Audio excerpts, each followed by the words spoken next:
नमस्कार, बहुत बहुत स्वागत है आप सभी का सुमन हिंदी क्लासेज में। आज की यह प्रैक्टिस क्लास आदिकाल पर होगी। आदिकाल पर यह तीसरी वीडियो है। सभी प्रश्न जो हैं वस्तुनिष्ठ हिंदी से हैं, जो डॉक्टर पूरनचंद टंडन की वस्तुनिष्ठ हिंदी पुस्तक से है। तो आज का पहला प्रश्न है, कैमास वध प्रसंग किस रचना के अंतर्गत आता है? तो विकल्प में है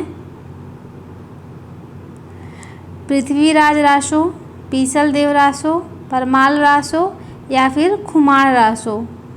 कैमास वध प्रसंग किस रचना के अंतर्गत आता है, ये बताना है। तो कैमास वध जो है पृथ्वीराज रासो के अंतर्गत आता है। तो इसका सही उत्तर हो जाएगा विकल्प पहला, पृथ्वीराज रासो।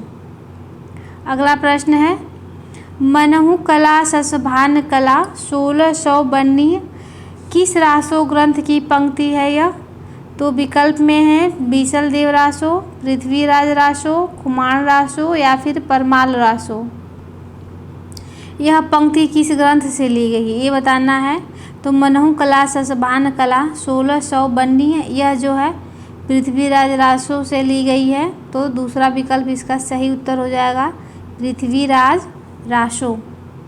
अगला प्रश्न है, पद्मावती समय किस ग्रंथ का एक भाग है? तो विकल्प में है पद्मावत, रणमल्ल छंद, पृथ्वीराज रासो या फिर परमाल रासो। पद्मावती समय किस ग्रंथ का एक भाग है? तो पद्मावती समय जो है यह भी पृथ्वीराज रासो का एक भाग है। तीसरा विकल्प इसका सही उत्तर हो जाएगा पृथ्वीराज रासो। अगला प्रश्न है, अपनी पहेलियों और मुकरियों के लिए प्रसिद्ध कवि कौन है? तो विकल्प में है विद्यापति, हेमचंद्र, सब्रपा या फिर अमीर खुसरो। तो अपनी पहेलियों और मुकरियों के लिए जाने जाने वाले कवि हैं अमीर खुसरो। चौथा विकल्प इसका सही उत्तर हो जाएगा अमीर खुसरो। अगला प्रश्न है, मैथिल कोकिल के नाम से प्रसिद्ध कवि कौन थे?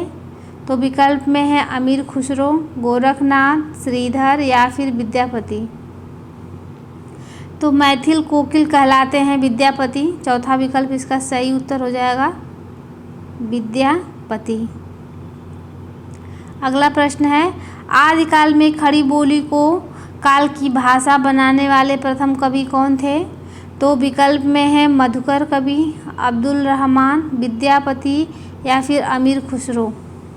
आदिकाल में खड़ी बोली को काल की भाषा बनाने वाले प्रथम कवि अमीर खुसरो माने जाते हैं। चौथा विकल्प इसका सही उत्तर हो जाएगा अमीर खुसरो।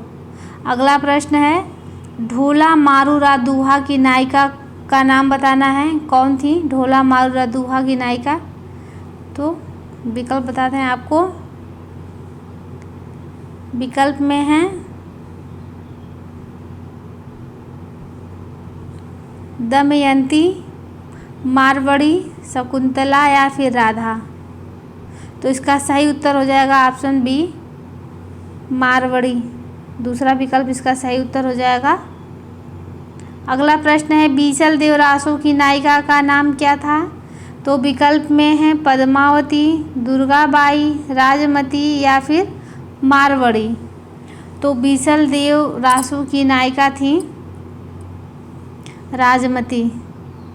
तीसरा विकल्प इसका सही उत्तर हो जाएगा। अगला प्रश्न है, रेवंत गिरिरास ग्रंथ के रचयिता कौन हैं? तो विकल्प में है, थोड़ा छोटा करना पड़ेगा इसको। विकल्प में है सुमतिगढ़ी, विजय सेन सूरी, गोरखनाथ या फिर हेमचंद। रेवंत गिरिरास। तो इसका सही उत्तर हो जाएगा ऑप्शन दूसरा, विजय सेन सूरी। अगला प्रश्न है, गोरखबाणी किस आलोचक का संपादित ग्रंथ है? गोरखबाणी, थोड़ा छोटा करना पड़ेगा इसको। विकल्प में है डॉक्टर पीताम्बर दत्त बर्थवाल, परशुराम चतुर्वेदी, हजारी प्रसाद द्विवेदी या फिर राहु सांकृत्यायन। तो गोरखबाणी किस आलोचक का संपादित ग्रंथ है ये बताना है।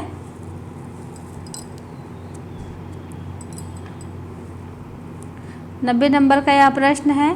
तो गोरखबानी जो है डॉक्टर पीताम्बर दत्त बर्थवाल ने संपादित की थी। पहला विकल्प इसका सही उत्तर हो जाएगा। इनका पूरा नाम है पीताम्बर दत्त बर्थवाल, जो शॉर्टकट लिखा गया है डॉक्टर बर्थवाल। चलिए अगला प्रश्न देख लेते हैं। अभियंतर की त्यागें माया, दुबध्या मेट सहज में रहें पंक्ति के रचयिता कौन है? तो विकल्प में है मत्स्येंद्र नाथ, गोरखनाथ, जो इंदु या फिर दामोदर शर्मा। अभियंतर की त्यागें माया, यह पंक्ति किसकी है? तो यह पंक्ति जो है गोरखनाथ की है। विकल्प 2 इसका सही उत्तर हो जाएगा, गोरखनाथ। अगला प्रश्न है, अपभ्रंश को प्राकृताभास कहा है, किसने कहा है? तो विकल्प में है हजारी प्रसाद द्विवेदी, नामवर सिंह, धीरेन्द्र वर्मा या फिर रामचंद्र शुक्ल। अपभ्रंश को प्राकृताभास किसने कहा है? तो यह आचार्य रामचंद्र शुक्ल ने कहा है। चौथा विकल्प इसका सही उत्तर हो जाएगा, आचार्य रामचंद्र शुक्ल ने। अगला प्रश्न है, दोहा या दूहा का जिस प्रकार अपभ्रंश भाषा से संबंध है, उसी प्रकार गाहा या गाथा का संबंध किस भाषा से है? विकल्प में है पाली, हिंदी, प्राकृत या फिर संस्कृत। गाहा या गाथा का संबंध बताना है किस भाषा से है। तो गाहा या गाथा का संबंध जो है प्राकृत भाषा से है। तीसरा विकल्प इसका सही उत्तर हो जाएगा, प्राकृत भाषा से है। अगला प्रश्न है, गाथा सप्तशती की रचना किस भाषा में हुई थी? गाथा सप्तशती, तो विकल्प में है संस्कृत, हिंदी, पाली या फिर प्राकृत। तो गाथा सप्तशती जो है यह संस्कृत भाषा में लिखी गई थी। पहला विकल्प इसका सही उत्तर हो जाएगा, संस्कृत। अगला प्रश्न है, किस विदेशी विद्वान ने हिंदी व्याकरण सबसे पहले लिखा था? किसने लिखा था? तो पूरा विकल्प दिखाते हैं आप लोगों को। तो विकल्प में है बेंजामिन शुल्ज, जोशुआ केटलर या फिर जॉर्ज ग्रियर्सन। लास्ट में है गार्सा द तासी। तो हिंदी व्याकरण सबसे पहले लिखा था जोशुआ केटलर ने। विकल्प दूसरा इसका सही उत्तर हो जाएगा, जोशुआ केटलर लिखा गया है लेकिन केटलर है इनका नाम।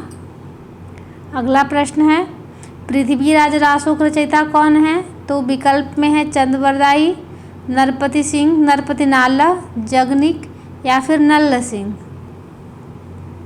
विजय पाल रासो के रचनाकार का नाम बताना है।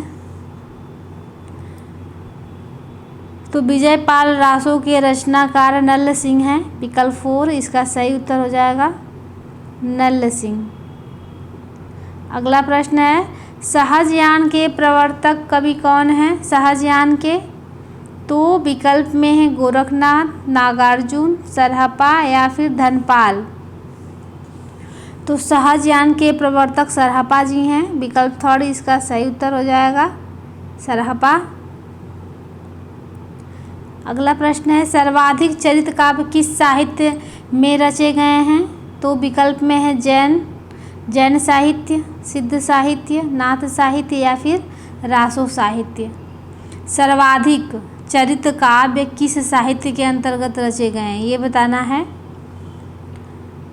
तो सर्वाधिक चरित काव्य जो है जैन साहित्य में रचे गए हैं। तो पहला विकल्प इसका सही उत्तर हो जाएगा, जैन साहित्य। अगला प्रश्न है, करकंड चरित के लेखक कौन हैं? तो विकल्प में है पुष्पदंत, स्वयंभू, कनकामर मुनि या फिर धनपाल। करकंड चरित के रचनाकार का नाम बताना है। तो करकंड चरित जो है कनकामर मुनि की रचना है। तीसरा विकल्प इसका सही उत्तर हो जाएगा, कनकामर मुनि। अगला प्रश्न है, भारतीय भाषा में रचने वाले प्रथम इस्लाम धर्मावलंबी कवि कौन हैं? भारतीय भाषा में रचने वाले प्रथम बताना है। इस्लाम धर्म से संबंधित कवि कौन है? तो अगला विकल्प देखते हैं इसका। विकल्प में है जायसी, अब्दुल रहमान, मुल्ला दाऊद या फिर उस्मान। तो भारतीय भाषा में रचने वाले प्रथम इस्लाम धर्मावलंबी कवि अब्दुल रहमान थे। विकल्प दूसरा इसका सही उत्तर हो जाएगा अब्दुल रहमान।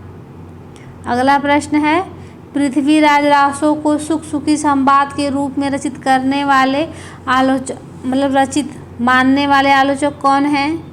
तो विकल्प में है रामचंद्र शुक्ल, हजारी प्रसाद द्विवेदी, डॉक्टर धीरेन्द्र वर्मा या फिर राम कुमार वर्मा। तो पृथ्वीराज रासो को सुख सुखी संवाद जो है हजारी प्रसाद द्विवेदी ने कहा है। विकल्प 2 इसका सही उत्तर हो जाएगा हजारी प्रसाद द्विवेदी। अगला प्रश्न है, किस हिंदी काव्य में सर्वप्रथम 12 मासा का वर्णन किया गया है?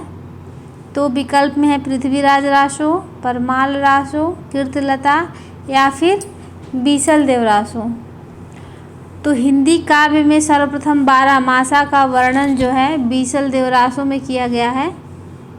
विकल्प 4 इसका सही उत्तर हो जाएगा। अगला प्रश्न है, कीर्तिलता व कीर्ति पताका के रचनाकार कौन हैं? तो विकल्प में है भट्ट केदार, विद्यापति, मधुकर कवि या फिर हेमचंद्र। तो कीर्तिलता, कीर्ति पताका ये दोनों रचनाएं जो हैं विद्यापति की हैं। विकल्प बी इसका सही उत्तर हो जाएगा दूसरा विद्यापति। अगला प्रश्न है, अपनी किस रचना को विद्यापति ने कहानी कहा है? तो विकल्प में है कीर्तिलता, कीर्ति पताका, पदावली या सभी को। ये तीनों रचनाएं जो हैं विद्यापति की हैं, कीर्तिलता, कीर्ति पताका और पदावली, जिसमें से एक रचना को उन्होंने कहानी कहा है। किसको कहा है? तो इसका सही उत्तर हो जाएगा कीर्तिलता। विकल्प पहला इसका सही उत्तर हो जाएगा, कीर्तिलता को इन्होंने कहानी कहा है। अगला प्रश्न है, मैं हिंदुस्तान की तूती हूँ।